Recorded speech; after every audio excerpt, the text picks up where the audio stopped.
Hi everyone, and welcome to Remaking Tomorrow, a series of conversations about the future of teaching and learning. I'm Ryan Radzeski, here with Greg Baer, and we're the co-authors of When You Wonder, You're Learning, Mr. Rogers' enduring lessons for raising creative, curious, caring kids. This is a podcast powered by Remake Learning, a network that ignites engaging, relevant, and equitable learning in support of young people navigating rapid social and technological change. On today's episode, we're talking with Michael Horn, co-founder of the nonprofit Clayton Christensen Institute and author of several books on the future of education, including Blended, Using Disruptive Innovation to Improve Schools, Choosing College, How to Make Better Learning Decisions Throughout Your Life, and, most recently, From Reopen to Reinvent, Recreating School for Every Child, which Arnie Duncan calls a blueprint both for what schools should be and a set of steps to help educators start moving in that direction. Michael, welcome to Remaking Tomorrow. Thanks so much for having me. It's a privilege to be with y'all. Oh, well, we're happy to have you here. And let's start with that latest book. In fact, the subtitle. What do you mean by recreating schools for every child? Yeah, I think there's a perception out there that school maybe works for my kid, but it doesn't work for quote unquote those kids, right? Or something like that. And I think a big argument in the book is that COVID just showed how much schools have, I would argue, not worked optimally for any child. And it just sort of revealed these enduring structural realities of how schools have been shaped that are ill-serving, not just quote unquote those kids or, the child over there, or that you have to settle for the suboptimal experience, but it's not allowing all individuals to build their passions, fulfill their potential, and figure out how they can best contribute to the world with a sense of deep personal purpose. And so I really want to make the argument that we can recreate schools so that we put each and every single student in the center and driving of their learning and create something that is much more humane and helpful for individuals and society. Something I've noticed, Michael, over the past year or two, if you go to any recent education conference, if you read some of the latest white papers, and I'm sure some of our listeners have had this experience too, you'll hear again and again about the need to build new systems. It's almost become conventional wisdom at this point, at least among a certain set. And what's been less clear to me is then what, right? If we all agree that the system isn't working, then how do we build something better? And I haven't heard a lot of great answers to that question. And so I love to come across your book because it sounds like you set out to answer it. Is that right? Yeah, that's exactly right. And I obviously reach a conclusion that it's going to be very grassroots driven, that we're not going to sit there from on high and mastermind the system, but that community by community, educators, parents on the ground together are really going to come up with those answers. And it's not going to look the same in every single locality or even within a district, right? There might be a range of answers for what that looks like, but that it's really a grassroots driven process. And the book, it's really trying to say like, hey, here's some principles that Michael Horn, for better or worse, thinks should be constant across schools. But even more important, here's a playbook for you on the ground to actually start to create something that overthrows the system that isn't working for, again, I argue, every single child. Well, let's talk about one of the things we might tackle, a seemingly simple and yet complex subject, time. So how might we think about or use time differently in schools? Well, let's start with how time is used today, which is that basically, we have a system that is intricately built around the time that students sit in seats for their classes, for their semester, for their year, and then effectively assigns credit based on what's known as seat time. And so the way we've constructed schools is that the time is fixed in essence, with some variation, obviously, of absenteeism. But the learning for each child is extraordinarily variable. You are in the middle of a 3-week unit in, say, your social studies class. You don't understand all the concepts because any number of reasons. You come in with different level of background knowledge. It's a tough time for some other reason in another class of your life or whatever else. And at the end of the 3-week unit, we take a test and we move on, even if you haven't fully mastered those concepts, even if we think those are critical for future things that you might want to explore or learn about.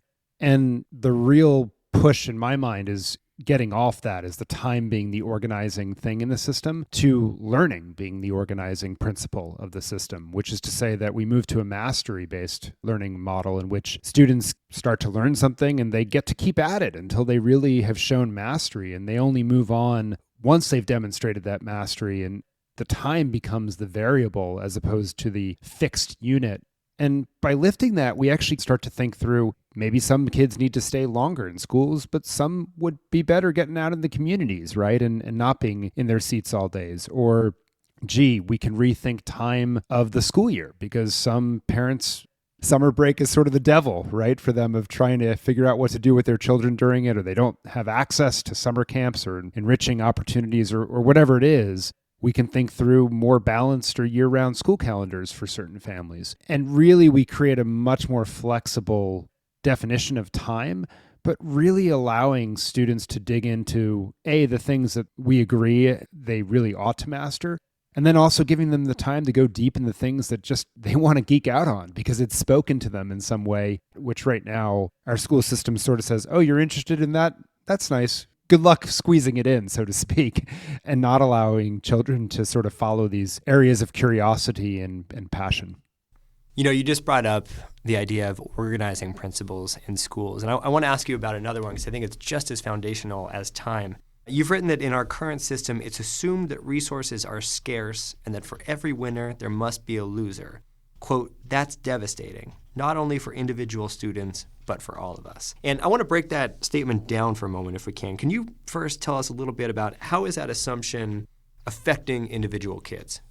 It basically says that we have to ration certain educational experiences, whether that's in higher education or advanced classes or certain opportunities that only certain students get. And that in effect, that means we're going to assign grades or labels to students to sort them out of certain tracks or pathways or possibilities. And we've recognized something that, frankly, Mr. Rogers knew a long time ago, but there's more research around growth mindset and this notion that you have agency, right, over the decisions you make and the impact that they have in the world and things of that nature. And teachers in schools talk about these things all the time. We talk about growth mindset, perseverance, grit, executive function, agency, et cetera, et cetera. And yet, if the school system says to you, gee, we had to give you a grade, and at the end of this unit of time, you have a C, well, the system has labeled me and it's signaled unambiguously, A, I'm not going to give you a chance to say, explore that math future that maybe will speak to you later, just not today. But secondly, it's just labeled you. And it undermines everything we're talking about the importance of hard work, about the importance of agency, and about the importance of growth mindset, just by saying, Michael, you are in fact a C student in math. And there's no way you can change that label because that's who you are. Let's focus on grades, the way we talked about time, because, you know, my girls come home from school like, you got an A, you got a C. I've, of course, loved it better when they've brought home a portfolio, or maybe I've gone to a parent-teacher conference and it's actually student-led where I can see that competency. I love those things more. Could you imagine us getting rid of grades, or what would supplement things so that kids aren't labeled, but it's a more constructive environment for the learner, his or her caregivers or parents, and the teacher to understand that growth that we want for every kid? I love everything you just said. I'm clamoring for my kids to lead these parent-teacher conferences because I think it would be such a great opportunity, right, for them to organize a meeting, show their growth, show what they've mastered, ask their questions, and sort of lead us through that. The skill set that maps to the academic learning, right, that you do through that is just awesome if you think about it. To answer the question directly, I think there's a few ways at it. You know, in the book, I sort of say, my bias is that we shouldn't eliminate grades right away. And I tell the story of my mother and getting rip-roaring angry about a school near where I grew up in Maryland that I guess eliminated the A through F grades. And she said, can you believe how they're dumbing down learning and making it less rigorous and this and that and all the rest? And I think we should instead sort of lean into the fact that the school system as currently presented, when it's time-based, when it has these fixed grades, that's not exactly rigorous. Allowing someone to master only 70% of the material and get the C and move on anyway, I'm not sure there's any rigor in that. So to me, the first thing to do is really focus on breaking down how the current system works and is not rigorous and is anathema to growth mindset, and the fact that maybe, quote unquote, you have a 70% of understanding of math so far, but that just means you haven't yet mastered it, right? It doesn't mean you will never master it. You just need a little more time. And then we can deconstruct that and move to a mastery-based model. Then I think we can confront the question of, okay, so what do the grades in this look like? Like, how do we get to something that is actually reflective of the things that you just talked about? and shows that growth over time as opposed to the fixed labels that I think are so injurious in the current system. And frankly, like we can call those whatever we want to if it makes people feel good. But I think the big thing, right, is that we're trying to get away from the notion of it being fixed, that you can't master something later on, and that we start representing that work, to your point, right, in a very different way. The portfolio of work, the evidence that someone has mastered something, which can take a lot of different forms, and just how exciting and, again, more rigorous and more motivating for the child that all can be. I want to go back to that idea of the collective, Michael. So let's assume that you and Greg are the C students. You've been labeled. I am the A student, of course. Can you tell me, why does the label of C student for you and Greg, how does that hold me back? If I'm the parent of an A student, why should I be concerned about grades? Why should I want to move to this other system? Yeah, it's a great question, because the reality is that this A system incentivizes you as in Ryan or the child, right, to learn how to play, quote unquote, the game of school. It's all about the extrinsic things, right? And I will speak from some personal experience. Like, you do everything that you need to do to, quote unquote, just get the grade, get by, but you're not focused on the learning itself, the intrinsic nature of what schooling is supposed to be about. You're not thinking about the growth or building these life skills that will be, frankly, more valuable to you than whether, quote unquote, you got the grade or not when you enter the real world. We see all these fights right now, really fights over scarcity, to go back to the initial question, around like gifted and talented programs or magnet schools or exam schools and things of that nature. Well, Ryan, what if you were able to master the material in math like super quick? Like you breezed through the curriculum, couple months maybe, right? You did a year's worth of work, and then you have to sit there just growing bored for the rest of the year. What would it look like if you could instead say, like, I want to go deeper in the curriculum, or I want to go faster, or I want to do this project that pulls together from several disciplines, the skills, and sharpen my understanding of X, Y, and Z, right? And like do something way more engaging. And by the way, if we're really worried about the college game, that would be pretty differentiating. It's not like it would cut off opportunity for you. It would create it, but it would be way more intrinsically motivating with deeper life lessons for when you get to do hard work, you can keep doing it and go deeper and grow. And that's the purpose ultimately, is to help you be the most unique version of yourself, to develop you into, as Mr. Rogers would say, right? There's no one like you, and it's you I like. And that should be the purpose of school, not competing against me as the C student on this kind of narrow yardstick. Michael, I'm pretty sure Ryan had in mind when he assigned us a C, curious, creative, caring. Exactly. I'll let our fine listeners decide what the A stands for. I would say that was an A+ answer, but we're getting away from that. That was an answer that demonstrates competence and mastery. Very, very good. Thank you. We're talking with Michael Horn, co-founder of the Clayton Christensen Institute and the author of multiple books, white papers, and articles on education, including a popular Substack newsletter called The Future of Education. Michael, you've proposed that when it comes to schools, innovation has to be somebody's job, their full-time job, that we can't just expect innovation and advancement to happen on its own. Why not? Because honestly, it's sort of the Stephen Covey truths that he pointed out long ago, which is that the urgent tasks of today and tomorrow, even if they're not the most important, will just crowd out the important work of innovating for tomorrow in the longer run. We see it right now in schools, right? With all the pressures bearing down on educators and the school board fights and the yelling at the superintendent and all the things that the immediate and urgent just crowd out more important work of long-term transformation, which takes time. And you sort of need to be shielded from all of that day-to-day stuff that can creep in and crowd out your focus on what you're trying to create for students. And so giving one person, a small group of people, just the time and space and protection really from all those day-to-day pressures so that they can full-time be thinking about how do we innovate, how do we help people make progress, and making sure that parents and students see this as in their self-interest, not as like, oh, trust me, take the medicine, it'll be good for you, you just can't see it yet. There's a lot of research that shows that's what it takes to create something more structural and enduring. To be clear, like you can do routine or incremental innovations in your current job. It's those bigger departures from the status quo in business as usual that takes that autonomy and that full dedication to creating that new innovation.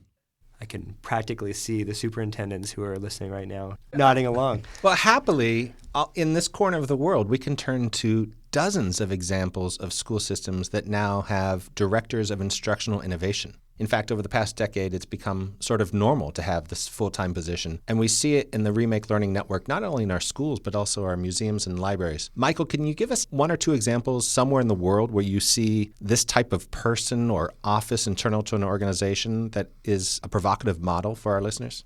Yeah, absolutely. And I'll start with, frankly, your network, right? Which is you see these museums and libraries, and they're outside the day-to-day pressures of the schools.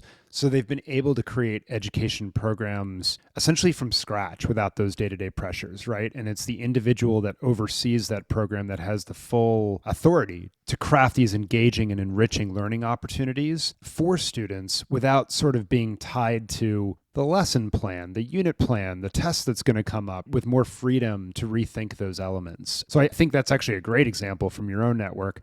I would say Summit Public Schools, which features prominently in the book, is another example. It's not that they have a chief innovation officer per se, although lots of districts around the country have created those sorts of positions, but it's that when they're creating a new innovation or a new structure, they put someone whose sole job is to focus on ideating, testing and learning, failing forward, and ultimately perfecting that new model, or deciding, hey, we were wrong, this isn't a good idea, and shelving it before it takes up too much bandwidth or wastes people's time. But I think that it's not just an innovation officer who by themselves can do this. They have to then find someone who's going to actually lead the new innovation efforts and have that be their full-time job. And you've had the idea of actually taking this one step further, calling for a research and development effort that will help design these new learning models with inputs from all, educators, technologists, researchers, families, everyone. And I'm wondering, could you say a little bit about that? Like, in your mind, what would that effort look like?